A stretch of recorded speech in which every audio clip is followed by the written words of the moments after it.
اپنی زندگی میں بھرپور ان کی کوشش یہ تھی کہ علی کو رسول پر فداکاری کے لیے تیار کرتے رہتے تھے۔ اسی لیے آپ دیکھیں کہ خوارج کی ایک نشانی یہ بھی ہے کہ یہ مسلمانوں کے اوپر قرآن مجید کی آیات کو فٹ کرتے ہیں۔ یہ آپ کو نظر آ جائے گا، خاص طور پر مسلمانوں میں ایسے گروہ موجود ہیں کہ جو مسلمانوں پر آیات کو فکس کرتے ہیں۔ کوئی عیب نکلے علی کی زندگی میں، علی کی زندگی کا مطالعہ کرو، تنقیدی طور پر علی کی زندگی کا مطالعہ کرے، علی میں کوئی عیب نظر نہیں آئے گا۔ اپنے لیے، اپنے کسی مفاد کو حاصل کرنے کے لیے، اپنے کسی فائدے کو لینے کے لیے علی بن ابی طالب رسول اللہ کے اوپر جھوٹ باندھتے ہوئے کوئی حدیث گھڑ سکتا ہے کہ رسول اللہ نے یہ فرمایا؟ بسم اللہ والصلاۃ والسلام علی رسول اللہ وآلہ وعلی السلام علیکم ورحمۃ اللہ وبرکاتہ۔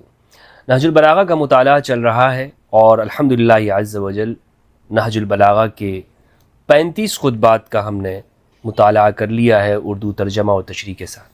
آج ہم خطبہ نمبر 36 کا مطالعہ کریں گے۔ ومن خطبۃ لہ علیہ السلام فی تخویف اہل النہروان۔ امام علی کا خطبہ ہے کہ جب آپ نے نہروانیوں کو یعنی خوارج کو ان کے انجام سے ڈرایا۔ نہروان کیا ہے اور خوارج کون ہے؟ 37 ہجری میں خوارج کے ساتھ امام علی علیہ السلام کے لشکر کا مقابلہ ہوا۔ خوارج آمنے سامنے آئے اور مسلمانوں کی قوت کو چیلنج کیا۔ نہروان کوفہ کے قریب ایک علاقہ ہے، اس جگہ کے اوپر چونکہ خوارج کے ساتھ جنگ ہوئی ہے اس لیے خوارج کا ایک نام اہل النہروان بھی ہے، حرورہ بھی ہے، اور مختلف ان کے نام ہیں۔ یہ کیوں امام علی کے خلاف ہوئے اس کا ایک پورا پس منظر ہے، واقعہ ہے، اور اس بات کی پیشن گوئی، اس بات کی خبر رسول اللہ صلی اللہ علیہ وآلہ وسلم نے بھی ارشاد فرما دی تھی۔ صحیح بخاری، صحیح مسلم کے اندر بھی روایات ہیں، ہمارے ہاں متواتر روایات ہیں اہل السنت والجماعت کی اصح درجے کی کتابوں کے اندر خوارج سے متعلق کہ خوارج کون ہیں، کیا کریں گے، کب آئیں گے، کون ان کے ساتھ قتال کرے گا، کون ان سے لڑے گا۔ اور یہ بھی روایت ملتی ہے کہ دو گروہوں میں سے جو حق کے سب سے زیادہ قریب ہوگا وہ خوارج کے ساتھ قتال کرے گا۔ اور تاریخ کے اندر یہ بات ہمیں ملتی ہے کہ امام علی علیہ السلام نے خوارج کے ساتھ قتال کیا، ان کا خاتمہ کر دیا۔ نہروان میں ان کے ساتھ جو جنگ ہوئی اس میں ان کا مکمل خاتمہ ہوا ہے، اس میں سے صرف یعنی 4000 میں سے 9 افراد صرف یہ بچ گئے تھے۔ خوارج کا مکمل خاتمہ امام علی علیہ السلام نے کیا، ان کے ساتھ بھرپور جنگ ہوئی ہے۔ یہ پیدا کیوں ہوئے؟ احادیث کی کتب کا مطالعہ بتاتا ہے کہ خوارج رسول اللہ صلی اللہ علیہ وآلہ وسلم کے دور میں جو منافقین تھے وہ آگے جا کے خوارج بنے، اور ذوالخویسر التمیمی رسول اللہ صلی اللہ علیہ وآلہ وسلم نے، صحیح بخاری کی روایت ہے، اس کے بارے میں کہہ بھی دیا تھا کہ اس کی نسل میں سے لوگ نکلیں گے کہ جو قرآن تو بہت خوب پڑھ رہے ہوں گے، تم اپنی نمازوں کو ان کی نمازوں کے مقابلے میں کچھ نہیں سمجھو گے، ان کے روزے بہت شان کے ساتھ ہوں گے، یہ بہت خوبصورت انداز کے اندر بس ظاہری اسلام کے اوپر عمل پیرا ہوں گے، لیکن یہ دین سے، اسلام سے ایسے نکل چکے ہوں گے جیسے تیر شکار سے یا تیر کمان سے نکل جاتا ہے۔ یمرقون من الاسلام مروق السهم من الرمیہ، ایسے نکل جائیں گے۔ بخاری مسلم کے اندر روایت ہے، اور رسول اللہ نے فرمایا کہ اگر میں ان کو پاؤں لاقتلنہم قتل عاد، تو ان کو عاد، جس طرح قوم عاد کو عذاب کی شکل میں قتل کیا گیا خدا کی جانب سے، تو میں بھی ان لوگوں کو ختم کر دوں، ان خوارج کو۔ ابو سعید خدری رضی اللہ عنہ سے روایت ہے جلیل القدر صحابہ کرام سے کہ خوارج کون ہیں، اور امام علی نے خوارج کے ساتھ قتال کیا۔ ان کی پیدائش اس طور پر ہوئی کہ 36 ہجری میں امام علی علیہ السلام کے لشکر کے سامنے کا سامنا شام کے گروہ سے ہوا، اور شام کا ہی گروہ ہے، صحیح بخاری کی روایت کے مطابق 447، کہ عمار بن یاسر رضی اللہ عنہ کو ایک باغی گروہ قتل کرے گا۔ عمار تقتلک الفئۃ الباغیہ، اور یہ ہمارے ہاں متواتر ہے، اس میں کسی کا اختلاف نہیں ہے، اتفاقی بات ہے کہ عمار بن یاسر کی شہادت وہ شامی گروہ کے ہاتھوں میں ہوئی۔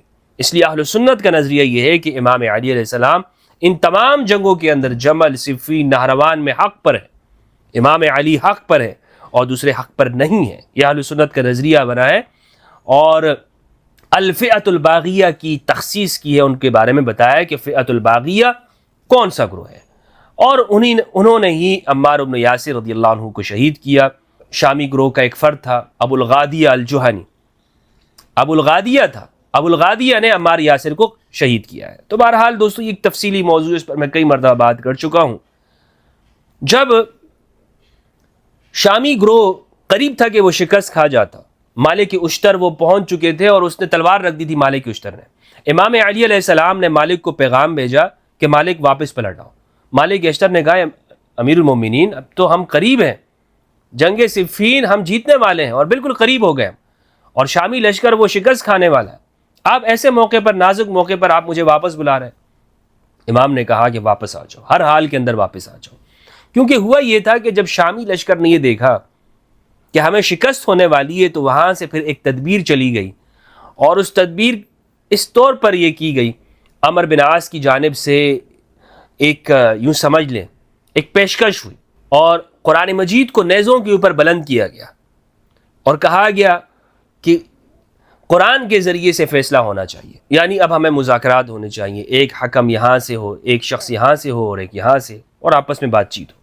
امام علی اس کو مان نہیں رہے تھے، لیکن امام علی کے لشکر کے اندر ہی ایسے منافقین موجود تھے، جیسے رسول کے زمانے کے اندر منافقین ہوتے تھے، اس طرح امام علی کے لشکر میں منافقین تھے، اور انہوں نے بھی کہا کہ نہیں، ہمیں مذاکرات کرنے چاہیے اور ہمیں بھی تحکیم کو اس کے اوپر راضی ہونا چاہیے۔ امام علی نے ان کو بہت سمجھایا کہ ایسا کچھ نہیں ہے، لڑنا ہے اور پھر فتح ہمیں ہی ہوگی، لیکن نہیں، بہت زیادہ اصرار کیا گیا، اور حتیٰ کہ یہ تک کہا گیا کہ علی اگر آپ اس کو نہیں مانیں گے، اس بات کو، تحکیم کو، تو ہم آپ سے ہی لڑنا شروع ہو جائیں گے۔ ان منافقین نے یہ بات کہی۔ بہرحال امام علی علیہ السلام کو تحکیم کے اس کے اوپر راضی ہونا پڑا کہ ٹھیک ہے، ایک فرد ہمارے میں سے عبداللہ ابن عباس کو بھیجنے پر امام علی راضی ہوئے، اور ایک وہاں سے وہ شخص، انہوں نے کہا نہیں، عبداللہ ابن عباس نہیں، ابو موسیٰ اشعری کو بھیجا جائے۔ اس پر بہت ان کی ایک، جسے کہنا چاہیے، اصرار رہا۔ امام علی نے کہا نہیں، اگر تم نے بھیجنا ہی ہے، تحکیم ہم نے کرنی ہے، تو عبداللہ ابن عباس یہاں سے جائے گا۔ وہ اس پہ بھی راضی نہیں ہوئے۔ اس کا مطلب یہ تھا کہ ایک باقاعدہ طور پر اس کے اندر امام علی کے لشکر میں ایسے لوگ شامل کیے گئے، یا یہ ہے کہ وہ منافقین، میں نے آپ کو بتایا رسول کے زمانے سے منافقین جو رسول کے زمانے میں تھے وہ خوارج کی شکل کے اندر آگے پیدا ہوئے ہیں، اور پھر یہی لوگ جو امام علی پر اصرار کرتے رہے کہ آپ نے حکم پہ راضی ہونا ہے، یہی آگے جا کے خوارج بنتے ہیں، یہی آگے جا کر خوارج بنتے ہیں۔ ان کی بہت ساری نشانیاں بتائی گئی امام علی علیہ السلام نے۔ پھر جب یہ امام کے خلاف ہوئے، اس میں ایک واقعہ ہے، اس کو اگر میں بیان نہیں کروں گا تو ربط صحیح طور پر نظر نہیں آئے گا۔ وہ یہ ہے کہ دومت الجندل کے اندر ابو موسیٰ اشعری اور وہاں عمر بن عاص، یہ وہاں پر بیٹھتے ہیں اور باقاعدہ گفتگو ہوتی ہے۔ عمر بن عاص کہتے ہیں کہ ابو موسیٰ اشعری سے پہلے آپ اعلان کریں، اور یعنی اس پر اتفاق ہو جاتا ہے کہ میں معاویہ بن ابی سفیان کو معزول کرتا ہوں، اور تم یہ اعلان کرنا کہ میں نے حضرت علی کو معزول کر دیا۔ اس پر اتفاق رائے ہوا۔ ابو موسیٰ اشعری وہ ممبر پر گئے اور اسٹیج پر جا کر انہوں نے اعلان کیا کہ لوگوں سنو، ہمارا اتفاق اس بات کے اوپر ہوا ہے کہ میں نے حضرت علی کو معزول کر دیا۔ ابو موسیٰ اشعری واپس آئے، عمر بن عاص نے اعلان کیا کہ دیکھو، ابو موسیٰ اشعری نے علی کو معزول کر دیا ہے، اور میں بھی اس بات کے اوپر راضی ہوں، اور میں نے معاویہ بن ابی سفیان کو برقرار رکھا۔ یہ خبر جب امام علی کے پاس آتی ہے تو امام علی علیہ السلام، اچھا امام اس عرصے میں کوفہ روانہ ہو چکے ہوتے ہیں، امام کوفہ آ جاتے ہیں، اور چونکہ صفین یعنی یہ شام کے بارڈر کے اوپر ہوئی ہے، امام وہاں سے کوفہ روانہ ہو گئے۔ اب اس وقت کے حالات آپ سمجھیں، اور دومت الجندل جو ہے وہ عراق اور سعودی عرب کے بارڈر کے اوپر ہے۔ جیسے مذاکرات ہوتے ہیں کہ ہم کسی تیسری جگہ کے اوپر مذاکرات کریں گے، آج کے بھی مذاکرات آپ دیکھ لیں کہ جو ہو رہے ہیں پاکستان کے اندر ہو رہے ہیں، تو اس طرح یہ دومت الجندل میں بھی جو یہ حکم بنانے کا جو واقعی دوسرے علاقے میں ہوا، امام علی علیہ السلام کوفہ روانہ ہو گئے۔ امام تک جب یہ بات پہنچتی ہے تو امام کہتے ہیں کہ نہیں بھائی، اس کو تو ہم نہیں مانیں گے، یہ تو بالکل عجیب طرح سے ایک فیصلہ ہوا، اور امام اس کے اوپر راضی نہیں ہوئے۔ امام علی علیہ السلام نے دوبارہ سے اپنے لشکر کو حکم دیا کہ چلو نکلو، اب شام کے لشکر سے دوبارہ ہم نے لڑنا ہے، کیونکہ امام علی علیہ السلام کے بارے میں ہے تقاتل الناکثین والقاسطین والمارکین، کہ آپ ناکفین سے، عہد توڑنے والوں سے، قاسطین سے، حد سے بڑھنے والوں سے اور مارقین خوارج کے ساتھ آپ قتال کریں گے۔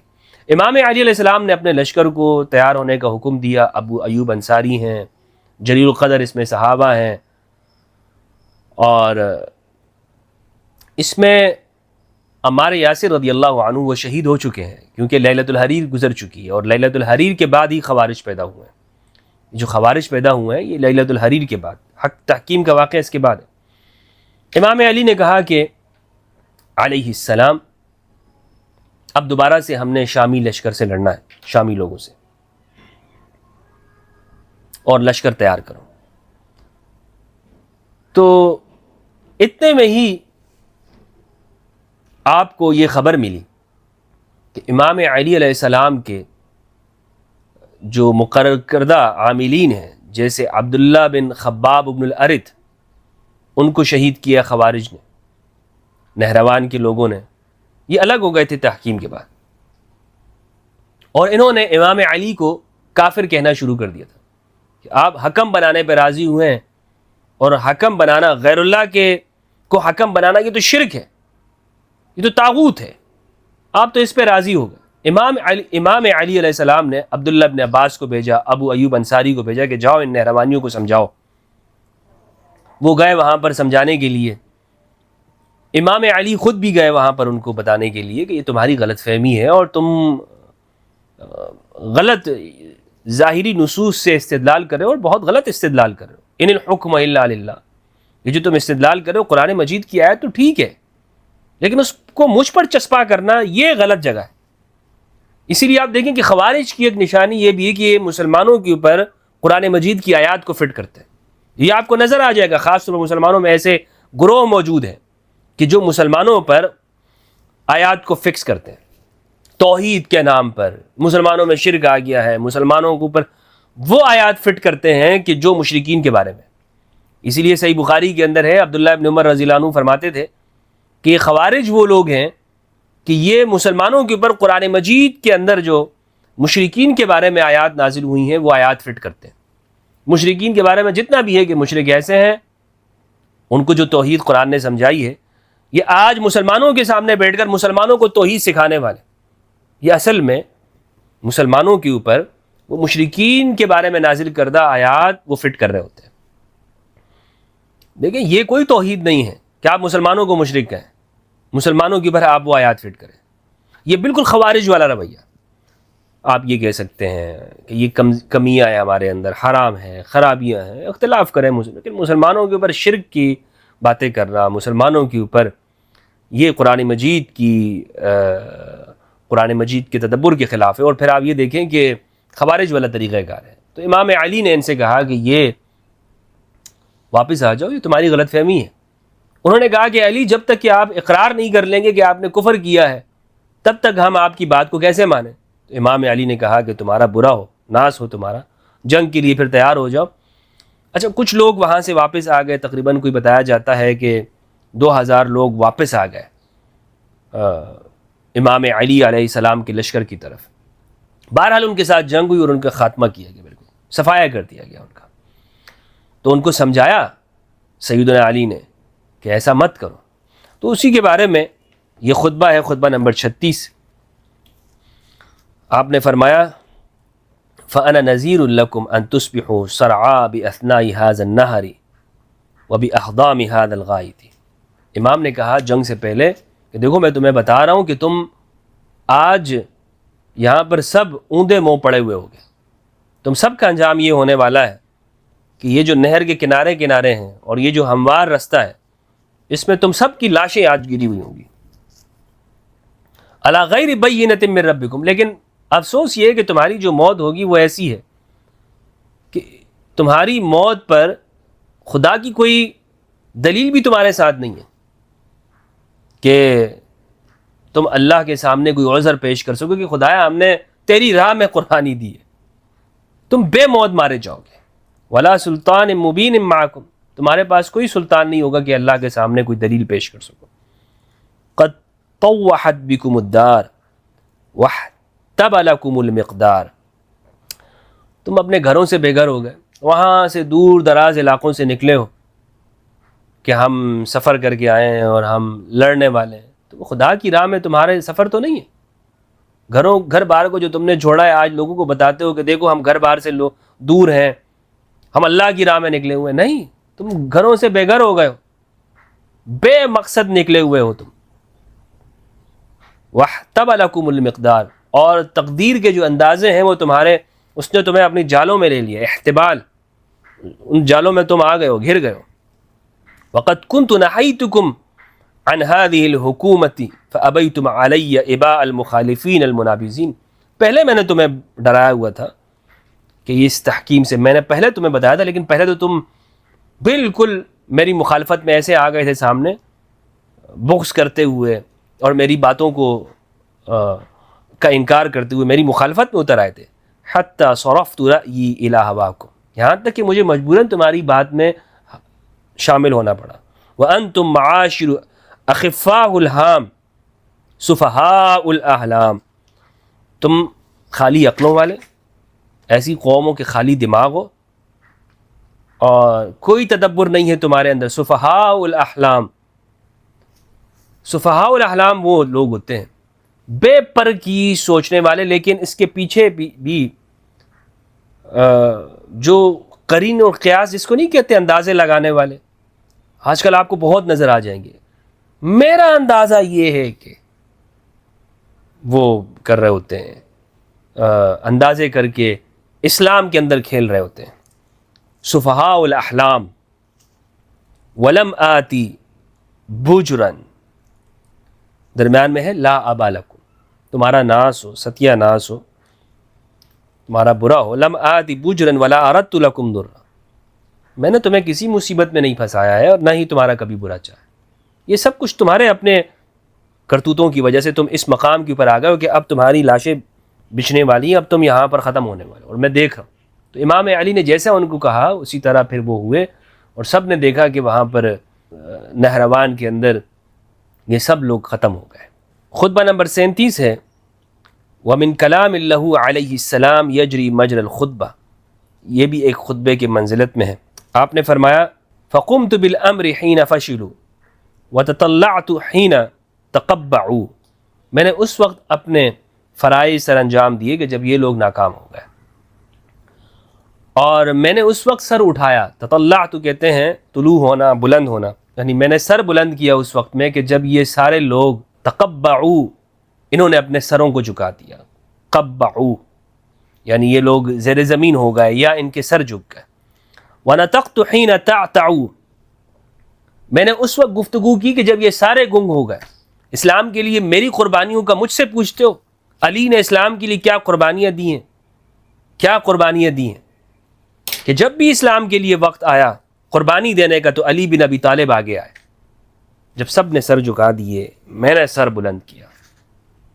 ہمیشہ مرحب کا سامنا ہو، میں گیا ہوں۔ عمرو بن عبد ود خندق کے اندر جب سب کو للکار رہا تھا، علی بن ابی طالب کہتے ہیں کہ میں اس کے مد مقابل گیا۔ اللہ مومنوں کی طرف سے لڑنے کے لیے کافی ہو گیا۔ وَكَفَى اللَّهُ الْمُؤْمِنِينَ الْقِتَالَ وَكُنْتُ أَخْفَضَهُمْ صَوْتًا، اچھا، وَمَضَيْتُ بِنُورِ اللَّهِ حِينَ وَقَفُوا، میں اللہ کی نور کے ساتھ چلتا رہا جب یہ سارے لوگ کھڑے ہو گئے۔ وَكُنْتُ أَخْفَضَهُمْ صَوْتًا، میری آواز سب سے دھیمی تھی، وَأَعْلَاهُمْ فَوْتًا، لیکن اثر میں سب سے اونچی تھی۔ فَطِرْتُ بِعِنَانِهَا وَاسْتَبْدَدْتُ بِرِهَانِهَا كَالْجَبْلِ لَا تُحَرِّكُهُ الْقَوَاسِفُ، میں نے اس وقت باغ تھامی اور میں سب سے آگے بڑھ گیا، اور میری مثال ایسے پہاڑ کی طرح ہوئی کہ جسے لا تحرکہ القواسف، تیز آندیاں بھی اپنی جگہ سے نہیں ہلا سکتی، قواسف، اور ولا تزیلہ العواسف، اور نہیں تیز چلنے والی جو ہوائیں ہیں وہ اپنی جگہ سے ہٹا سکتی ہیں۔ عواسف، عاصفہ تیز جھکڑ کو کہتے ہیں، تیز ہواؤں کو کہا جاتا ہے۔ لم یکن لأحد فی مہمز، کوئی میرے میں عیب جوئی بھی نہیں کر سکتا۔ علی میں عیب تو نکال کے دکھاؤ نا، کوئی عیب نکلے علی کی زندگی میں۔ علی کی زندگی کا مطالعہ کرو، تنقیدی طور پر علی کا زندگی کا مطالعہ کرے، علی میں کوئی عیب نظر نہیں آئے گا۔ شخصیت میں عیب ہوتے ہیں، شخصیات میں عیب نکالے جاتے ہیں، لیکن علی بن ابی طالب کے اندر مخالفین بھی علی میں عیب نہیں نکال سکتے علیہ السلام۔ ولا لقائل فی مغمس، اور نہ ہی میرے بارے میں گفتگو کرنے والے وہ مغمز کوئی اشاروں کنایوں میں بھی میرے بارے میں بات کر سکتے ہیں، کوئی ایسی بات نہیں، میرے بارے میں کچھ نہیں ملے گا آپ کو۔ الحمدللہ الذلیل عندی عزیز حتی آخذ الحق له والقوی عندی ضعیف حتی آخذ الحق منه۔ امام علی فرماتے ہیں کہ ایک کمزور آدمی اپنے آپ کو طاقتور سمجھے، کیونکہ علی اس کے ساتھ کھڑا ہے، اور طاقتور سے اس کے لیے حق وہ علی دلائیں گے۔ یہ واحد امام علی ہیں کہ جن سے زندگی میں ہمیں یہ نظر آتا ہے کہ امام علی یہ اعلان کر رہے ہیں، کمزور شخص اپنے آپ کو طاقتور سمجھتا رہے، کیونکہ کمزور کے ساتھ علی بن ابی طالب کھڑا ہے، اور طاقتور آدمی وہ اپنے آپ کو کمزور سمجھے، یہاں تک کہ میں اس سے حق لے کر اس کمزور کو نہ دلا دوں، میں کمزور کے ساتھ کھڑا ہوں گا۔ امام فرماتے ہیں رضینا عن اللہ قضاءہ وسلمنا للہ امرہ، ہم اللہ کی رضا پہ راضی ہیں، قضاء پہ راضی ہیں، اور ہم نے اپنے امور کو اللہ کے حوالے کر دیا۔ اترانی اکذب علی رسول اللہ، کیا تم مجھے یہ سمجھتے ہو کہ میں اللہ کے رسول پر جھوٹ باندھ دوں گا؟ اپنے لیے، اپنے کسی مفاد کو حاصل کرنے کے لیے، اپنے کسی فائدے کو لینے کے لیے علی بن ابی طالب رسول اللہ کے اوپر جھوٹ باندھتے ہوئے کوئی حدیث گھڑ سکتا ہے کہ رسول اللہ نے یہ فرمایا ہے، حالانکہ رسول نے ایسا نہ کہا؟ کیا علی سے تم ایسا گوارا کرتے ہو کہ علی رسول کے اوپر جھوٹ بول لے گا؟ استغفر اللہ۔ اترانی اکذب علی رسول اللہ واللہ لانا اول من صدقہ فلا اکون اول من کذب علیہ۔ خدا کی قسم علی بن ابی طالب وہ شخص ہے کہ جس نے سب سے پہلے رسول اللہ کی تصدیق کی ہے، تو علی وہ کیسے بن سکتا ہے کہ جو رسول اللہ کو جھٹلانے والا ہو؟ اللہ اکبر۔ اسی لیے امام علی الصدیق الاکبر ہے۔ سیدنا علی کا سب سے خوبصورت جو ٹائٹل ہے وہ الصدیق الاکبر، آپ نے خود بیان کیا، انا الصدیق الاکبر، انا عبداللہ۔ لیکن ہے کیا بات یہ ہے کہ ہم اس کو استعمال ہی نہیں کرتے۔ الصدیق الاکبر کو ہم یہ اس ٹائٹل کو ہم نے، آپ برا ہونا فرقہ واریت کا آپ اندازہ کریں کہ حضرت ابوبکر رضی اللہ عنہ کے ساتھ ہم صدیق یا صدیق اکبر کا لفظ استعمال کرتے ہیں، اور میں نے کئی مرتبہ کہا ہے کہ ہم خود کو اہل سنت کہتے ہیں۔ ہمیں ابن ماجہ کے اندر حدیث نمبر 120 نظر آتی ہے، امام علی کہتے ہیں انا صدیق الاکبر۔ مصنف ابن ابی شیبہ کے اندر روایت موجود ہے، دیگر کتابوں کے اندر، بزار میں، کتابوں میں، ہمارے پاس مستدرک میں سیدنا علی کہتے ہیں میں صدیق اکبر ہوں۔ ہمارے یہاں محدثین کہتے ہیں کہ یہ ضعیف ہے، کمزور روایت ہے۔ ٹھیک ہے بھائی، کمزور روایت ہے، مان لیا، اس کو کمزور مان لیا، لیکن سوال یہ ہے کہ ہم اگر یہ کہتے ہیں کہ حضرت ابوبکر رضی اللہ عنہ کو الصدیق الاکبر جو ہم کہتے ہیں، مجھے اعتراض نہیں ہے کہ ہم جناب ابوبکر کو الصدیق الاکبر کیوں کہتے ہیں، مجھے کوئی اعتراض نہیں ہے، واللہ باللہ مجھے کوئی اعتراض نہیں ہے، اور اعتراض ہو بھی نہیں سکتا۔ ہم کہتے ہیں ٹھیک ہے، انہوں نے تصدیق کی، تصدیق کرنے والوں میں سے، لیکن یہاں پہ سوال یہ پیدا ہوتا ہے الصدیق الاکبر جب ہم ان کو کہتے ہیں، تو پھر اگر ہم یہ کہتے ہیں کہ سیدنا علی کے بارے میں جو حدیث ہے وہ ضعیف ہے، یعنی اس کا مطلب یہ کہ ہم حدیث کی بنا پر فیصلہ کریں گے کہ کس کو کیا لقب ملنا چاہیے، یعنی حضرت علی کے لیے ہم الصدیق الاکبر کا لفظ استعمال نہیں کرنا چاہیے کیونکہ حدیث ضعیف ہے، تو مجھے پھر آپ حضرت ابوبکر رضی اللہ عنہ کے بارے میں حدیث بتائیں نا، پھر میں بھی مطالبہ کروں گا کہ آپ مجھے حدیث بتائیں کہاں سے رسول اللہ نے ان کو فرمایا کہ تم الصدیق الاکبر ہو، پھر ہم وہاں پہ کیوں استعمال کر رہے ہوتے؟ یہ سوال ہے، اس میں ناراض ہونے کی ضرورت نہیں، اور نہ ہی کسی کو یہ کہنا ہے کہ بھئی یہ رافضیوں کے سوالات ہیں، یہ شیعوں کے سوالات ہیں، یہ اس طرح کی گفتگو نہ کریں آپ، یہ گفتگو پھر غلط ہو جاتی ہے، یہ پھر توازن میں نہیں بیٹھتی ہے بات، اور نہ ہی یہ حق کی بات ہے، اور نہ ہی اس کو یوں کہنا چاہیے کہ آپ انصاف سے کام لے رہے ہیں۔ اگر آپ انصاف سے کام لیتے تو آپ سیدنا علی کے بارے میں وہاں پہ نہیں یہ بات کرتے۔ مولانا صاحب کہتے ہیں کہ بھائی ہر بات کے لیے حدیث کا ہونا ضروری نہیں ہے، ہر بات کے لیے آپ یہ نہ کہیں کہ حدیث پیش کرو اور حدیث کا مطالبہ نہ کیا کرو، تو ٹھیک ہے، پھر آپ امام علی کے لیے پھر کیوں کہہ رہے ہیں کہ یہاں پر حدیث موجود نہیں ہے، کسی روایت سے ثابت نہیں ہے؟ اعتراض کیوں کر رہے ہو کہ اگر سیدنا علی کے لیے صدیق الاکبر کا لفظ استعمال کیا جائے، وہاں تو پھر بھی آپ کو روایت پیش کی جا رہی ہے۔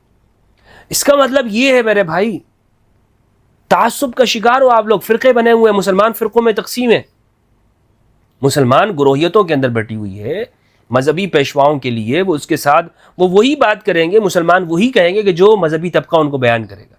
مولوی ان کو کہے گا تو انہوں نے ماننا ہے، مولوی نہیں کہے گا تو انہوں نے یہ باتیں نہیں ماننی ہے. اہل البیت کے بارے میں خاص طور پر سارے فرقوں کا یہی رویہ ہو گیا ہے کہ اہل البیت کے بارے میں اگر ایک مولانا صاحب جب تک تعریف نہیں کر دیتے، ایک مولوی صاحب جب تک کہ، اور وہ بھی اہل سنت کا مولوی جب تک نہیں کہہ دے کہ علی مولا، تو ہم سنی لوگ پھر اس لفظ کو استعمال کرنے میں بھی اپنے لیے گناہ سمجھ رہے ہوتے ہیں.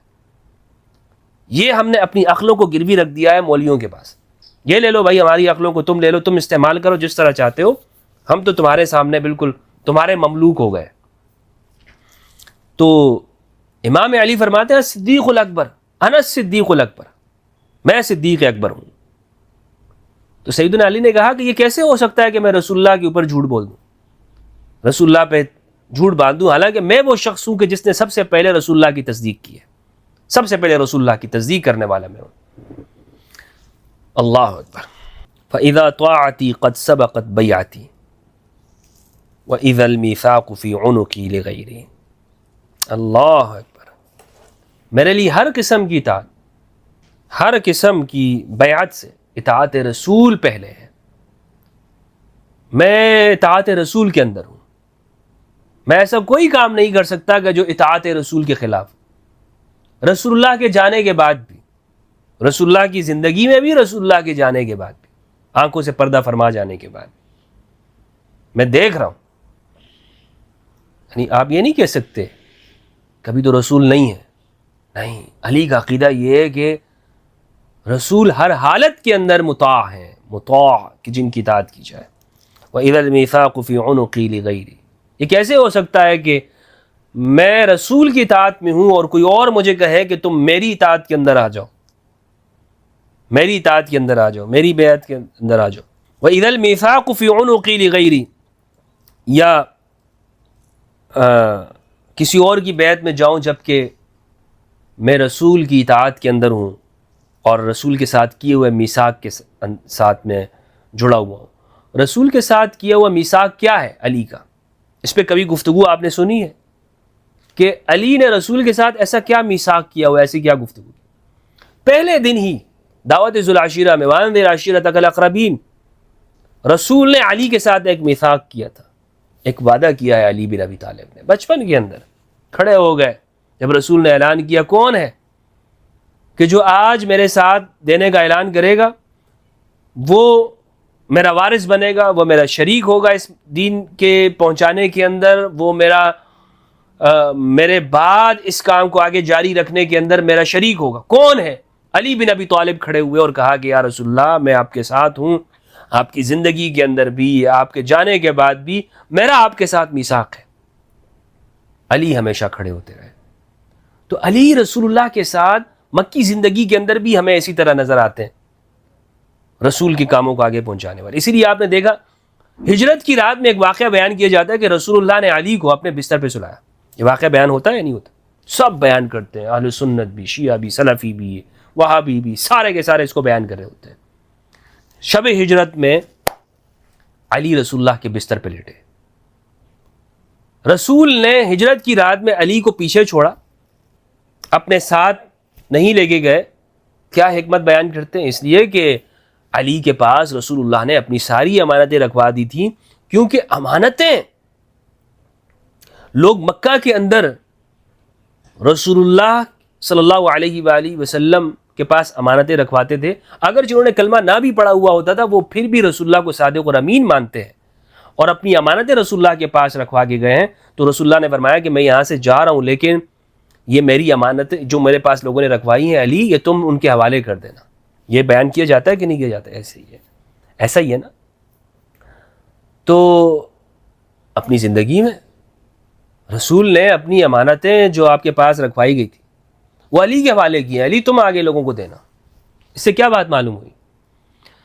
رسول علی کو امین سمجھتے ہیں، علی حوالہ کرے گا. یعنی میں یہ نہیں کہہ رہا ہوں کہ یہاں پر رسول اللہ کو کوئی ایسا شخص دوسرا نہیں مل سکتا تھا کہ جو امانتیں آگے صحیح جگہ پہ پہنچا دے. وہاں دوسرے لوگ بھی ہیں. مثال کے طور پر وہاں جلیل القدر صحابہ ہیں اس موقع پر، عبداللہ ابن مسعود رضی اللہ عنہ ہیں، غالباً آپ ہجرت فرما گئے، لیکن اور بھی آپ کے قریب کے لوگ ہیں۔ جناب جعفر طیار تو ہجرت حبشہ میں ہیں، وہ حبشہ جا چکے ہیں۔ ضرور مل جاتے کہ جن ایسے لوگ رسول اللہ کو کہ جن کو آپ صلی اللہ علیہ وآلہ وسلم حوالے کرتے، یہ امانتیں ہیں، یہ قریش میرے پاس رکھواتے رہیں اور یہ تم فلاں فلاں بندے کو دے دینا۔ حتیٰ کہ میں یہ سمجھتا ہوں اگر آپ صلی اللہ علیہ وآلہ وسلم اس موقع پر کسی ایسے شخص کو دیکھتے کہ جو کلمہ نہیں پڑھا ہوا تھا، عربوں کے اندر وہ امانت پہنچانے والے وہ لوگ مل جاتے، لیکن یہاں پر رسول اللہ نے علی کو ہی مخصوص کیا۔ کیوں؟ اس لیے کہ میثاق موجود ہے، رسول کے ساتھ علی نے پہلے دن سے ہی میثاق کیا ہوا، یا رسول اللہ آپ کی امانتیں پہنچانا، دین امانت کے طور پر ہو یا آپ کے پاس مالی امانت ہو، وہ علی پہنچائے گا آگے۔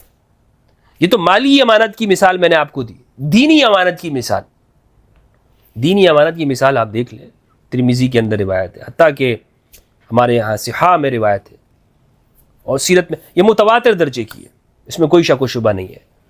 جب سورہ توبہ نازل ہوئی تو آپ صلی اللہ علیہ وآلہ وسلم نے جو برات کا پیغام ہے وہ دے کر حج کے موسم میں 9 ہجری میں حضرت ابوبکر رضی اللہ عنہ کو دے کر بھیجا کہ جاؤ تم یہ اس پیغام کو سنا دو، امیر حج بنا کے بھیجا۔ آپ صلی اللہ علیہ وآلہ وسلم قافلے کو روانہ آپ نے کر دیا اور حضرت ابوبکر جا رہے ہیں، اتنے میں جبرائیل آ گئے اور کہا یا رسول اللہ اس پیغام کو یا تو آپ پہنچائیں گے یا آپ ہی میں سے کوئی پہنچائے گا۔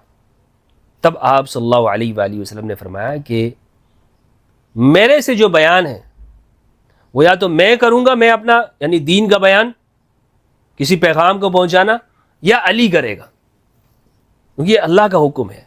یا رسول اللہ یا تو آپ پہنچائیں یا آپ کی جانب سے ہی کوئی شخص آپ ہی میں سے پہنچائے گا۔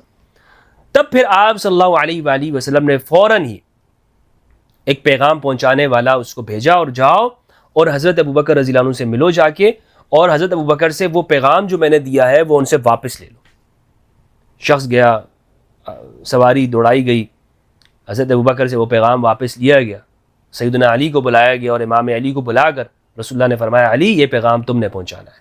امام علی گئے ہیں اور آپ نے وہاں پر حج کے اندر علی اعلان طور پر آپ نے وہ پیغام پہنچایا براءت کا، کہ آج کے بعد کوئی یہاں پر ننگے ہو کر طواف نہ کرے اور کسی مشرک کو یہاں پہ داخلہ نہیں ہے، وغیرہ وغیرہ پیغامات تھے۔ تو دین کے اعتبار سے بھی علی پہنچا رہے ہیں پیغام کو، اور مالی جو امانتیں ہیں وہ علی بن ابی طالب کے پاس رسول اللہ رکھواتے ہیں کہ تم آگے دوسروں کو حوالے کرنا۔ اس سے ایک بات معلوم ہو گئی کہ یہ میثاق ہے، اس کی وجہ میثاق ہے۔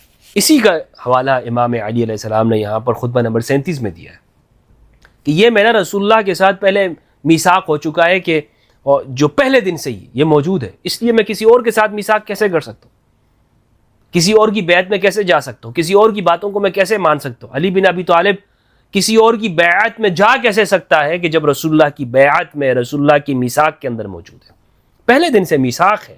میثاق زیادہ بیعت سے یوں سمجھ لیں کہ ایک بڑا لفظ ہے کہ رسول اللہ کے ساتھ میثاق ہو چکا ہے، یعنی آگے علی اپنی پوری زندگی کے اندر شہادت تک وہ اسی میثاق کے اوپر کاربند رہے ہیں، اور ایک ایک لمحے کے اندر آپ دیکھیں مکی زندگی میں آپ کو نظر آتا ہے، مکی زندگی میں کس درجے کا میثاق ہے شیب ابی طالب کے اندر۔ بنی ہاشم کا محاصرہ ہوا ہے، اور ابو طالب کی تعلیمات کا اندازہ کریں آپ کہ بستر تک جناب ابو طالب بدل دیتے ہیں رسول کا، کہ جس جگہ پر رسول سوئے ہوئے ہیں سوتے ہیں اس کو وہاں پر جناب علی کو سلا دیتے ہیں، اپنے بچوں میں سے کسی بچے کو سلا دیتے ہیں، اور خاص طور پر کوشش کرتے ہیں۔ ابو طالب اپنی زندگی میں بھرپور ان کی کوشش یہ تھی کہ علی کو رسول پر فداکاری کے لیے تیار کرتے رہتے تھے۔ علی کبھی گھبرانا مت، اس سے رسول پر ہمیشہ قربان ہوتے رہنا، رسول پر ہمیشہ، اور اس سے پیچھے مت ہٹنا، ہمیشہ یہ کوشش کرنا، یہ سکھانا ہوتا ہے اپنے بچوں کو، ان کے اندر یہ بات ڈالی جاتی ہے کہ کس طرح فداکاری کے جذبات انسان بچوں کی تربیت کرتا ہے۔ یعنی علی جو کچھ بھی ہے وہ ابو طالب کی تربیت ہے. یعنی ہمیں علی بن ابی طالب کے اندر علیہ السلام ہمیں جو رسول کے ساتھ اتنی اٹیچمنٹ نظر آتی ہے, اتنا گہرا ربط نظر آتا ہے کہ ہر موقع کے اوپر یا رسول اللہ انا لہا یا رسول اللہ انا لہا یا رسول اللہ, یا رسول اللہ اس کے لیے میں حاضر ہوں, یا رسول اللہ میں حاضر ہوں, یا رسول اللہ آپ پر میرے ماں باپ قربان ہو, آپ مجھے حکم دیں میں یہ کام کرتا ہوں. اور پھر اللہ کی جانب سے بھی یا رسول اللہ آپ نے علی کو ہی آگے کرنا ہے, آپ نے علی کو ہی بھیجنا ہے. کیوں؟ اس لیے کہ یہ علی بن ابی طالب کے اندر پرورش کرتے ہوئے جناب ابو طالب نے یہ باتیں ان کے اندر پیدا کی. پرورش کی تربیت کے اندر یہ انداز رہتا ہے کہ اس طرح کرنا ہے, ایسے کرنا ہے, رسول کی مدد سے کبھی پیچھے مت ہٹنا, رسول کے ساتھ ہمیشہ اپنے آپ کو لگا کے رکھنا, لگا کے جوڑ کے رکھنا. تبھی تو جناب علی کہتے ہیں نا کہ میں رسول کے پیچھے ایسے ایسے چلتا رہا ہوں کہ جیسے ایک بکری کے بچہ جو ہے وہ بکری کے پیچھے پیچھے جاتا ہے, اس کی تربیت ہوتی رہتی ہے, وہ الگ نہیں ہوتا, وہ کوشش کرتا ہے. آپ نے دیکھا ہوگا اکثر کہ بکری کے جو چھوٹے چھوٹے بچے ہوتے ہیں وہ کتنا پیارا منظر ہوتا ہے, وہ بکری کے ساتھ پیچھے پیچھے جا رہے ہوتے ہیں. کیوں جاتے ہیں؟ وہ ادھر ادھر نہ ہو جائے, کوئی ہمیں اچک کے نہ لے جائے, اور اس قدموں کو وہ سیکھ رہے ہوتے ہیں, تابعداری کو سیکھ رہے ہوتے ہیں, اور اپنے اندر وہ چیزیں پیدا کر رہے ہوتے ہیں کہ بڑے کے ساتھ جڑنا کیسے. یہی بات ہے کہ جو اپنے استاد کے جتنے قریب ہوتا ہے اس کے اندر اتنا اس کا اثر نظر آتا ہے. یہ آپ اپنی زندگی میں دیکھ سکتے ہیں, مالی طور پر دیکھ لیں, اقتصادی دیکھ لیں, دینی اعتبار سے دیکھ لیں. تربیت کا جو یہ انداز ہے کہ جو شخص اپنے مینٹور کے ساتھ جتنا جڑا ہوا ہے اس کی فکر کو حاصل کر لیتا ہے. علی کے اوپر جو رسول کا جتنا اثر ہمیں نظر آتا ہے وہ اسی تربیت کے زمانے کا ہے. مکہ کے اندر جو علی نے زندگی گزاری ہے رسول کے ساتھ, شیب ابی طالب میں, اور غار حرا میں یا تو علی ہے یا رسول ہے اور کوئی نہیں ہوتا تھا. وہ زمانہ بھی تو ہے نا سیرت النبی کا, اس کو کون بیان کرے گا کہ مکہ کے اندر جو علی نے زندگی گزاری ہے, یعنی ان لمحات کے اندر کہ جو تحنث اور تبتل کے ہیں, وتبتل الیہ تبتیلا, بالکل الگ تھلگ ہو جائیں آپ, تحنث سب سے سائڈ پر ہو کر. رسالت مآب صلی اللہ علیہ وآلہ وسلم نے غار حرا میں کہا جاتا ہے, بیان ہوتا ہے, ہمارے یہاں سیرت نگاروں نے لکھا ہے اس بات کو, لیکن اس پر زیادہ تفصیل کے ساتھ گفتگو آپ کو نہیں ملے گی. رسول کی مکی زندگی کیا ہے جناب؟ وہ مکی زندگی میں صرف یہ بیان ہوتا ہے کہ فلاں نے اسلام قبول کیا, یا ایک موقع تھا اور یہ ظلم ہوا. مکی زندگی تو ہمارے ہاں رسول اللہ کی اس کو مکمل ڈیٹیل کے ساتھ اور تفصیل کے ساتھ بیان ہی نہیں کیا جاتا. قریش کی کون سے قبائل ہیں, کون سے لوگ ہیں وہاں پر, علی کا گھر کہاں پر ہے, رسول کا گھر کہاں پر ہے, اور رسول اللہ صلی اللہ علیہ وآلہ وسلم اتنا فاصلہ طے کر کے, یعنی رسول اللہ کے دو گھر تھے, ایک ان کے والد کا تھا اور ایک جناب خدیجہ الکبریٰ علیہ السلام رضی اللہ عنہا, ان کے ساتھ شادی کے بعد جو آپ رہتے تھے. جناب خدیجہ کا بھی جو قبیلہ ہے وہ یہیں شیب ابی طالب مروہ کے کنارے کے اوپر, جناب خدیجہ کا قبیلہ آباد تھا, کعبہ کے سامنے ہی تھے یہ لوگ, مروہ کے کنارے پہ, اور یہیں پر رسول اللہ کا گھر تھا دوسرا, اور جو پہلا گھر وہ صفا کے اوپر بلندی پر. علی اس جگہ سے, اس شیب ابی طالب میں جناب ابو طالب کے مکانات تھے. آپ نے اگر مکہ گئے ہوں تو یہ سارا آپ وہاں پہ جگہ کو دیکھ سکتے ہیں, یہ ساری قریب قریب ہے.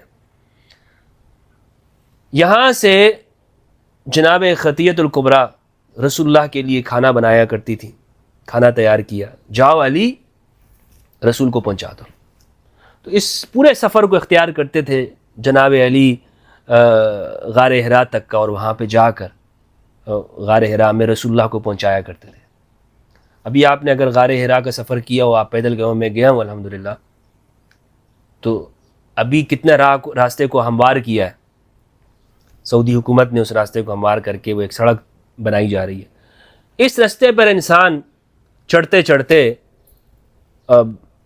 ایک ہی سانس میں نہیں چڑھ سکتا, اور بہت مشکل ہے, گھنٹوں لگ جاتے ہیں. تو آپ اندازہ کریں اس زمانے کے اندر جب پتھریلی زمین تھی اور پہاڑ بالکل سیدھا, راستے بھی نہیں بنے ہوئے تھے, تو علی بن ابی طالب جناب امام علی علیہ السلام اس زمانے کے اندر رسول اللہ کے لیے خدمت کیا کرتے تھے. عبد من عباد محمد، محمد صلی اللہ علیہ وآلہ وسلم کے عباد میں سے ایک عبد علی ہے. علی کی زندگی ہے رسول کے ساتھ جڑی ہوئی.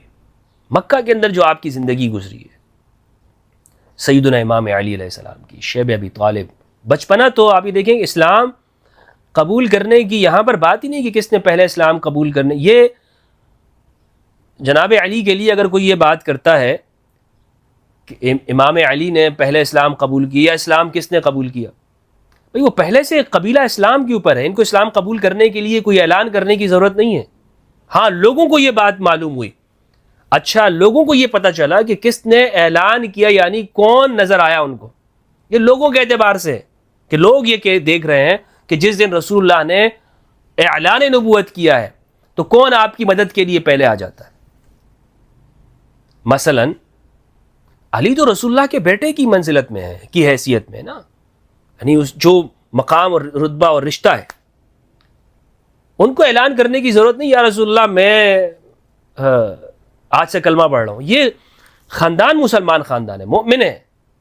لوگوں کو بہت بڑی غلط فہمی یہاں پر ہوئی، لیکن یہاں پر دیانتدار جو حضرات ہیں، خاص طور پر صحابہ کرام رضوان اللہ علیہم، انہوں نے جو اعلان کیا، صحابہ کا موقف یہ کہ سب سے پہلے جو اعلان ہوا ہے وہ جناب علی نے کیا ہے رضی اللہ عنہ علیہ السلام. زید بن ارقم رضی اللہ عنہ کی روایت ہے سنن ترمذی میں، فرماتے ہیں کہ امام علی نے، حضرت علی وہ شخص ہیں کہ جنہوں نے اسلام سب سے پہلے قبول کیا، یعنی قبول ان کے اس روایت کے الفاظ کے طور پر میں بیان کر رہا ہوں. تو صحابہ بیان کرتے ہیں کہ سب سے پہلے جو اعلان بھی کرنے والے ہیں وہ سیدنا علی علیہ السلام ہے. اس میں پھر بعد میں لوگوں نے اختلاف کیا. ابراہیم نخعی کہتے ہیں کہ نہیں، مجھے اس سے اختلاف ہے. حضرت ابوبکر رضی اللہ تعالیٰ عنہ مردوں میں سب سے پہلے ہیں، غلاموں میں جعفر زید بن حارثہ ہیں، بچوں میں سیدنا علی ہیں، اور خواتین میں خطیۃ الکبریٰ علیہ السلام ہے. یہاں میں آپ کو ایک اور حقیقت بیان کرتا چلوں کہ اس سے بھی پہلے، یعنی امام علی علیہ السلام سے بھی پہلے میں آپ کو حقیقت بیان کروں تو خطیۃ الکبریٰ سلام اللہ علیہ وہ شخصیت ہیں، وہ ذات قدسیہ ہیں کہ جنہوں نے رسول کے اوپر ایمان لایا اور کلمہ کہا پڑھا یہاں پہ. لیکن میں چونکہ بات کر رہا ہوں خواتین کی، بات یہ نہیں کر رہا ہوں. خواتین میں یعنی اگر سب سے پہلے آپ بات کریں گے نا مردوں اور عورتوں میں، سب سے پہلے الصدیقۃ الکبریٰ کون ہے تو حضرت خطیۃ الکبریٰ علیہ السلام ہے. لیکن اگر مردوں کی بات ہوگی تو مردوں میں ساتھ دینے کا اعلان کرنا اور سامنے آنا تو وہ سیدنا امام علی علیہ السلام اور کرم اللہ وجہ الکریم ہے. باہر کے لوگوں نے جب اسلام قبول کیا اور ساتھ دینے کا اعلان کیا دوستوں میں سے تو حضرت ابوبکر رضی اللہ عنہ کا نام آتا ہے. بعض نے یہاں پر اور بھی شمار کیا ہے سب سے پہلے جو اسلام قبول کرنے والوں میں سے، اور نام بھی گنے یہاں پر. بعض نے کہا ہے کہ سعد بن ابی وقاص کو بھی شمار کیا ہے. حضرت ابوبکر کی اسلام قبول کرنے، یعنی سب سے پہلے اسلام قبول کرنے میں جو لسٹ ہے اور نام ہے اس میں اختلاف ہے، یہ کوئی اتفاقی نہیں ہے. یہ بعد میں زہری نے ایک موقف بیان کیا، علماء کے دیگر موقف بھی بیان ہے کہ حضرت ابوبکر کا اسلام قبول کرنے میں کتنا نمبر ہے، کون سا نمبر ہے. یہ اختلافی مسئلہ ہے. یہ بھی غالباً لوگوں کے علم میں نہیں ہوگا کہ یہ شاید آپ پہلی مرتبہ سن رہے ہوں گے بعض حضرات کہ یہ مفتی ہمدرد یہ کیا بات کر رہے ہیں. حقیقت ہے یہ. تو اہل البیت علیہم السلام جو امام علی کی زندگی ہے، مکی زندگی، یہ بہت نہایت اہم ہے. کیا میثاق کیا رسول اللہ کے ساتھ کہ جس کو آپ نے پورا کرنا ہے اور جس کو آپ پورا کرنے کی بات کر رہے ہیں، اور یہ کب سے آغاز ہوا اور کب تک امام علی نے یہ کیا، حتیٰ کہ اپنے بچوں کے حوالے سے سیدنا علی نے جو مکہ میں زندگی گزاری ہے وہ بہت، یعنی یوں سمجھ لیں کہ رسول کے ساتھ ساتھ مکہ میں ابو طالب ہیں، خطیۃ الکبریٰ ہیں، علی بن ابی طالب ہیں، اور جناب زہرا علیہ السلام بھی ہیں جو آپ کا دفاع کر رہی ہیں رسول اللہ کا اور اس پورے دین کے کام میں. علی کی زندگی کو مزید پڑھنے کی ضرورت ہے، اور انشاءاللہ میں کوشش کروں گا کہ اس میں مزید اس میں آپ کے سامنے پیش کروں کہ علی نے مکہ میں رسول کے لیے کیا کچھ کیا ہے اور کس طرح سے اسلام کو آگے پہنچایا ہے. خطبہ نمبر 38 ہے، وَمِنْ خُطْبَةٍ لَهُ علیہ السلام وَإِنَّمَا سُمِّيَتِ الشُّبْهَةُ شُبْهَةً لِأَنَّهَا تُشْبِهُ الْحَقَّ۔ امام علی یہاں پر بیان کرنا چاہتے ہیں کہ بعض حضرات یہاں پہ شبہ میں پڑ جاتے ہیں، انہیں حق اور باطل کا فرق سمجھ میں نہیں آ رہا ہوتا، تو امام فرماتے ہیں کہ شبہ کی ڈیفینیشن ہی یہی ہے کہ جو حق کے مشابہ ہوتا ہے۔ آپ کو نظر آتا ہے اچھا یار اتنی بڑی شخصیت ہے، میں اس کی مخالفت کیسے کروں، یہ جھوٹ کیسے بول رہا ہوگا، اتنے سارے لوگ کیسے غلط ہو سکتے ہیں، یا یہ جو اتنے ماشاءاللہ بزرگ ہیں یہ لوگ، تو امام فرماتے ہیں کہ شبہ ہوتا ہی وہ ہے کہ جو حق کے مشابہ ہوتا ہے، شبہ ہوتا ہی وہ ہے کہ جو حق کے مشابہ ہوتا ہے۔ فَأَمَّا أَوْلِيَاءُ اللَّهِ فَضِيَاؤُهُمْ فِيهَا الْيَقِينُ، جو اولیاء اللہ ہوتے ہیں، اللہ کے دوست ہوتے ہیں، تو وہ یقین کی روشنی میں دیکھ رہے ہوتے ہیں، وہ شبہ میں نہیں پڑتے۔ وَدَلِيلُهُمْ سَمْتُ الْهُدَىٰ، وہ ہدایت کی سمت میں ہوتے ہیں۔ وَأَمَّا أَعْدَاءُ اللَّهِ فَدُعَاؤُهُمْ فِيهَا الضَّلَالُ، جو اللہ کے دشمن ہیں تو وہ گمراہی کی دعوت لے کے کھڑے ہوتے ہیں۔ وَدَلِيلُهُمْ هُمُ الْعَمَىٰ، اور اندھا پن ان کی دلیل ہوتا ہے، رستہ دکھا رہا ہوتا ہے ان کو۔ فَمَا يَنْجُو مِنَ الْمَوْتِ مَنْ خَافَهُ وَلَا يُؤْتَى الْبَقَاءَ مَنْ أَحَبَّهُ۔ اللہ اکبر، موت اور حیات کی حقیقت کو سیدنا علی نے ایک لفظ کے اندر بیان کر دیا ہے کہ جو شخص اگر موت سے ڈر رہا ہو، جو موت سے ڈر گیا، تو یہ ڈر اس کو موت سے نہیں بچا سکتا، اور زندگی سے محبت کرنے والا، عشق کرنے والا، زندگی کی چاہت رکھنے والا، وہ کبھی زندگی پر ہمیشگی اور دوام نہیں پا سکتا۔ ایک آدمی ہے وہ زندگی پر وہ کہتا رہے زندگی کو حاصل کرنے کے لیے اس میں تگ و دو کرتا ہے، اس میں پھر بھی مرنا ہے۔ اور جو آدمی موت سے ڈرتا ہو، موت کا ڈر رکھتا ہو، تو کیا یہ ڈر اس کو موت سے بچا لے گا؟ بھائی مرنا تو ہے نا، تو نے مرنا تو ہے، ہر حال میں تم نے مرنا، اور کیا زندگی کے پیچھے بھاگنے سے وہ زندگی کی ہمیشہ ہو جاتی ہے؟ یہ زندگی اور موت کی حقیقت میں تو سمجھتا ہوں کہ اس کو ہم اپنے دروازوں کے اوپر لکھوا دیں، اپنے بچوں کو رٹوا دیں اس بات کو۔ علی کا یہ قول اتنا تبدیلی پیدا کرنے والا ہے۔ خطبہ نمبر 39 ہے، امام فرماتے ہیں وَمِن خطبۃ لَهُ علیہ السلام منیت بمن لا یطیع اذا امرت، میرا ایسے لوگوں سے واسطہ پڑا ہے کہ جنہیں میں جب کسی کام کا کہتا ہوں تو وہ مانتے نہیں، ولا یجیب اذا دعوت، جب میں بلاتا ہوں تو قبول نہیں کرتے۔ اچھا اس سے مراد یہ نہیں ہے کہ امام علی کا سارا لشکر ایسا تھا۔ کچھ لوگ یہ کہتے ہیں دیکھیں امام علی نے یہ اپنے شیعوں کو ایسا کہا، اور شیعہ تو ایسے لوگ تھے۔ یہ امام علی زجر و توبیخ کر رہے ہیں ان لوگوں کو کہ جو امام کے لشکر کے اندر کچھ لوگ ایسے موجود تھے، اور کانہم یساقون الموت، ایسے لوگ رسول کے زمانے میں بھی تھے کہ جب رسول نے ان کو کہا کہ چلو نکلو، تو انہیں ایسا لگتا تھا کہ جیسے وہ زمین کے ساتھ چپک جائیں گے، یا وہ موت کی طرف گویا کہ ہنکائے جا رہے ہیں۔ تو کیا اس کا مطلب یہ کہ رسول اللہ صلی اللہ علیہ وآلہ وسلم کا سارا لشکر ایسا تھا؟ ہرگز نہیں۔ مقداد بن الاسود الکندی بھی ہیں کہ جو کہتے ہیں یا رسول اللہ آپ حکم دیں ہم دریاؤں میں گھوڑے دوڑاتے ہیں۔ سعد بن عبادہ جیسے لوگ بھی ہیں، جلیل القدر صحابہ اور بہادر، عمار یاسر، عبداللہ بن مسعود، ابو ایوب انصاری، خزیمہ بن ثابت، خباب بن الارد، سہل بن حنیف، عثمان بن حنیف، صعصع بن صوحان، یہ لوگ ہیں رسول اللہ کے جانثار حضرات ہیں، رسول اللہ پر جان نچھاور کرنے والے، چھڑکنے والے لوگ موجود ہیں۔ تو یہ انداز ہے، اور کچھ لوگ لشکر کے اندر موجود ہوتے ہیں، اس کا مطلب یہ نہیں کہ سارے کے سارے لوگ ایسے ہیں۔ لا ابا لکم، تمہارا برا ہو، ما تنتظرون بنصرکم ربکم، ہائے ہائے ہائے، ما تنتظرون بنصرکم ربکم، اب اپنے اللہ کی نصرت کرنے میں تمہیں کس چیز کا انتظار ہے؟ اما دین یجمعکم، کیا دین تمہیں ایک جگہ اکٹھا نہیں کرتا؟ تمہاری دعوت ایک نہیں ہے؟ ولا حمیت تحمشکم، کیا دینی غیرت اور حمیت تمہیں جوش نہیں دلاتی؟ اقوم فیکم مستصرخا، میں بلند آواز لگاتے ہوئے تم میں کھڑا ہوتا ہوں، وانادیکم متقوسا، مدد کے لیے پکارتا ہوں، فلا تسمعون لی قولا، کوئی بات تمہارے کانوں پہ نہیں آتی، ولا تطیعون لی امرا، کوئی بات نہیں مان رہے ہو، حتی تکشف الامور عن عواقب المساء، یہاں تک کہ نافرمانیوں کے برے نتائج، اس کے جو انجام ہے وہ تمہارے سامنے آئے۔ فما یدرک بکم ثار، نہ تمہارے ذریعے خون کا بدلہ حاصل کیا جا سکتا ہے، ولا یبلغ بکم مرام، نہ کسی مقصد مرام کو حاصل کیا جا سکتا ہے، نہ کسی مقصد تک پہنچا جا سکتا ہے۔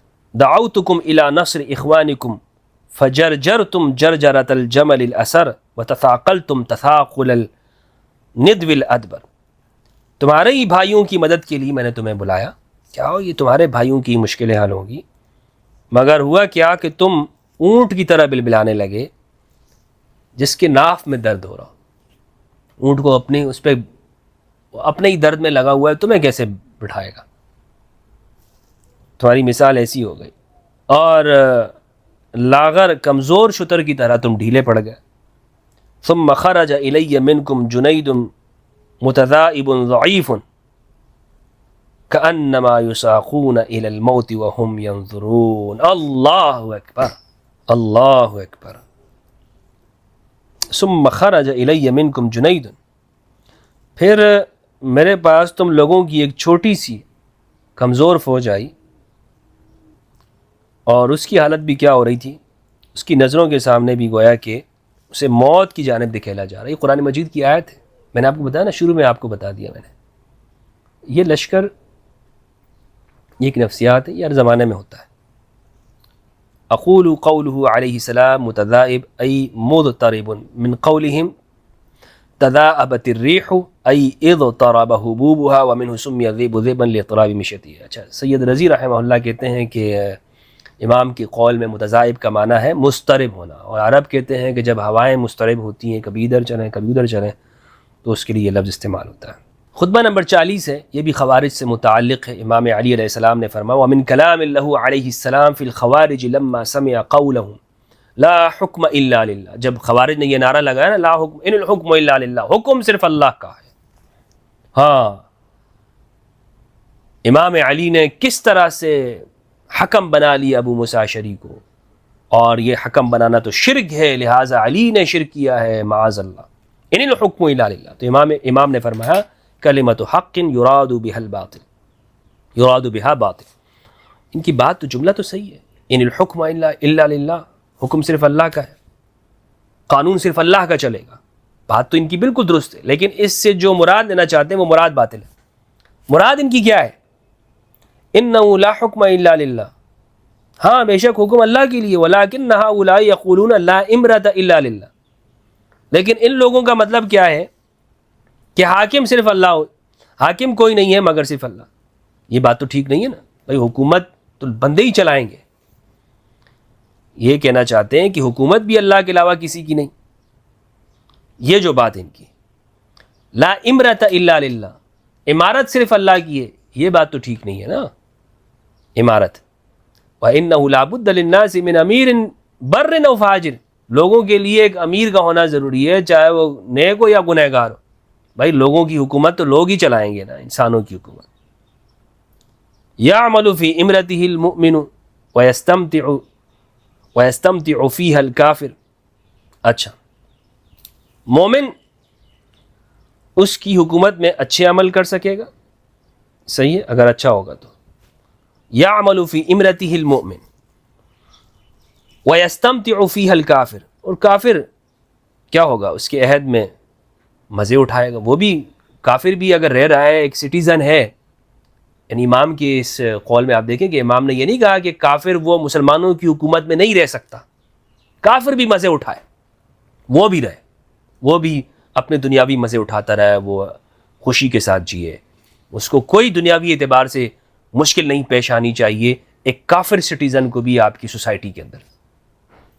امام کہتے ہیں کہ اگر امیر ہوگا، یعمل فی امرتہ المومن، مومن ہے تو ایک مومن آدمی، یعنی اگر آپ کا امیر صاحب اگر مومن ہے، حکمران اگر نیک ہے، تو ایک مومن تو ویسے ہی اچھے عمل کرے گا، کافر بھی اس کی عمارت کے نیچے حکومت کے اندر وہ مزے اٹھائے گا۔ وَيُبَلِّغُ اللَّهُ فِيهَا الْأَجَلَ، اور اللہ اس نظام حکومت میں ہر چیز کو اس کی آخری حدوں میں پہنچا دے گا۔ وَيُجْمَعُ بِهَا الْفَيْءُ، فے جمع کیے جائیں گے، اس حاکم کی وجہ سے مال جمع ہو جاتا ہے، لوگ خوشی سے ٹیکس دیتے ہیں، لوگ خوشی سے، یعنی حاکم اگر نیک ہو، لوگ دیکھیں کہ بھائی حاکم، ہم تو غریب ہیں لیکن حاکم وہ بھی ہماری طرح زندگی گزار رہا ہے، تو لوگوں میں اعتماد پیدا ہوتا ہے، عوام اپنی حاکم کے ساتھ قریب ہو جاتے ہیں۔ لیکن اگر لوگ یہ دیکھیں کہ بھائی ہمیں 2 وقت کی کھانے کی روٹی جو ہے وہ مشکل سے مل رہی ہے، اور ہمارے اوپر یہ آئے دن یہ اضافی ٹیکس لگائے جاتے ہیں، تو عوام اور حکومت میں دوری پیدا ہوتی ہے، لوگ پھر چوریاں کرنا شروع کر دیتے ہیں. لوگ پھر ٹیکس بچانے کے حربے استعمال کرتے ہیں. لوگ پھر کیا کرتے ہیں, چونکہ نظام کے اوپر وہ مطمئن نہیں ہوتے ہیں, تو پھر وہ ایسی ساری کوششوں کا آغاز شروع کرتے ہیں. تو پھر وہاں پہ فے غنیمت بیت المال خالی ہو جاتا ہے. تو امام کہتے ہیں کہ اگر نیک ہوگا, مومن ہوگا, وَيُجْمَعُ بِهِ الْفَيْءُ, فے جمع ہوگا, وَيُقَاتَلُ بِهِ الْعَدُوُّ, اور دشمن سے لڑا جاتا ہے, وَتَأْمَنُ بِهِ السُّبُلُ, رستے پرامن رہتے ہیں, چور اچکے نہیں ہوتے ہیں, وَيُؤْخَذُ بِهِ لِلضَّعِيفِ مِنَ الْقَوِيِّ, اگر حاکم نیک ہے, مؤمن ہے, نیک ہے, تو اس کیا کرتا ہے وہ, وَيُؤْخَذُ بِهِ لِلضَّعِيفِ مِنَ الْقَوِيِّ, ضعیف کے لیے طاقتور سے بدلہ لیا جاتا ہے, حَتَّى يَسْتَرِيحَ بَرٌّ وَيُسْتَرَاحَ مِنْ فَاجِرٍ, یہاں تک کہ اگر حاکم نیک ہوتا ہے, امام یعنی یہاں پر بھی امام حاکم کے لیے امام علی علیہ السلام حاکم کے لیے مومن کا لفظ نہیں کہہ رہے, بر نیک کا کہہ رہے, کہ اگر نیک حاکم ہوتا ہے نا, اور وہ جب معزول ہو جاتا ہے یا وہ چلا جاتا ہے, تو وہ خود راحت میں آ جاتا ہے, یار اچھا ہوا میں اب تھوڑا سا حکومت کے دنوں سے تھوڑا چھٹیاں مجھے مل جاتی ہیں, پہلے حکومت کے کاموں میں ہوتا تھا بہت تھکاوٹ ہوتی تھی. لیکن اگر فاجر ہو, گنہگار ہو, اگر وہ لوگوں پہ ظلم کرنے والا, تو امام فرماتے ہیں کہ لوگ راحت میں آ جاتے ہیں اس کے جانے سے, اس کی موت سے یا اس کے استعفیٰ دینے سے, دوسروں کو راحت پہنچتی. وفی روایت اخری انہ علیہ السلام لما سمع تحکیمہم قال حکم اللہ انتظر فیکم, جب امام نے سنا نا کہ یہ اس طرح کا فیصلہ ہوا, تو امام نے کہا کہ اب تم لوگوں کے بارے میں اللہ کے فیصلے کا منتظر ہوں, تم نے یہ فیصلہ کیا ہے حکم بنا کر. وقال اما الامرۃ البرۃ فیعمل فیہا التقی واما الامرۃ الفاجرۃ فیتمتع فیہا الشقی الی ان تنقطع مدتہ وتدرکہ منیتہ. امام فرماتے ہیں کہ اگر حکومت نیک لوگوں کے پاس ہوتی ہے, ضروری نہیں مومن کا لفظ نہیں استعمال کر رہے ہیں, میں بار بار کہہ رہا ہوں, نیک لوگوں کے پاس ہوتی ہے, تو امام فرماتے ہیں متقی اور پرہیزگار اچھے عمل کرتا ہے. جو نیک ہوتا ہے وہ تو ویسے ہی اچھے عمل کرتا ہے, اور اگر اس میں اگر کوئی گنہگار آدمی ہوتا ہے, کافر آدمی ہوتا ہے, اس کو بھی فائدہ ہو رہا ہوتا ہے. اگر یہ حکومت برے لوگوں کی ہے تو اس میں نیک لوگوں کے لیے نقصان ہوتا ہے, اور جو برے لوگ ہوتے ہیں نا وہ لطف اندوز ہو جاتے ہیں, وہ لطف اٹھاتے ہیں, وہ مزے کرتے ہیں, یہاں تک کہ ان کا زمانہ ختم ہو جائے اور موت انہیں پالے, یہ چلے جائے. جب تک یہ ہے نیک آدمی ہے تو سارے لوگ چاہے مومن ہو یا کافر, سارے اس کی حکومت کے اندر خوشی کے ساتھ جی رہے ہیں, اچھائی کے ساتھ جی رہے ہیں. اور اگر برے حکمران ہیں تو امام فرماتے ہیں کہ اس میں صرف برے ہی مزے اٹھاتے ہیں, جو نیک لوگ ہوتے ہیں وہ بیچارے سڑتے جاتے ہیں. تو یہ الحمدللہ ہمارے 40 خطبات ہم نے اس کا مطالعہ کر لیا, 5 خطبات آج کی نشست میں بھی. سبحانک اللہم و بحمدک, اشہد ان لا الہ الا انت استغفرک و اتوب الیک. السلام علیکم ورحمۃ اللہ وبرکاتہ.